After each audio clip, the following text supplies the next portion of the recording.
যে কোনো কার্বনেট দিতে পারো তোমরা। আমি প্রত্যেকটাই বাফার দিয়ে কি হয় আগে দেখাচ্ছি। এটা ক্যালসিয়ামের স্যাম্পেলের মধ্যে দিচ্ছি, অবশ্যই বাফারটা বেসিক বাফার। নেক্সট এটা দিচ্ছি আমরা বেরিয়ামের স্যাম্পেলের মধ্যে, নেক্সট স্ট্রনসিয়ামের স্যাম্পেলের মধ্যে। তিনটেতেই বাফার দিয়ে রেখে দিলাম, লাস্টেরটায় বাফার দেওয়ার দরকার নেই, দিতেও পারো।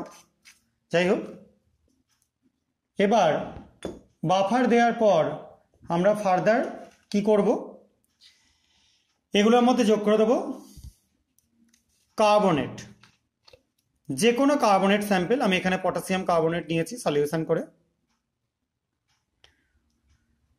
দেখতে পাচ্ছ মিল্কি হোয়াইট একটা প্রেসিপিটেট তৈরি হলো বা কার্ডি হোয়াইট প্রেসিপিটেট তৈরি হলো। ঠিক সেরকমভাবেই আমরা তার পরেরটা বেরিয়ামের স্যাম্পেলে নিচ্ছি, এটাও দেখো সেম কার্ডি হোয়াইট। থার্ডেরটা নিচ্ছি অর্থাৎ স্ট্রনসিয়াম নাইট্রেটের মধ্যে নিচ্ছি, দেখো এখানেও দেখো কার্ডি হোয়াইট প্রেসিপিটেট তৈরি হলো। এই তিনটেতেই তৈরি হলো কার্ডি হোয়াইট প্রেসিপিটেট। এবং লাস্টের যেটা ছিল ম্যাগনেসিয়াম, তার মধ্যে আমরা যোগ করে দেবো disodium hydrogen phosphate Na2HPO4 solution. এটা যোগ করবার পর দেখো কি হয়, দেখো এটা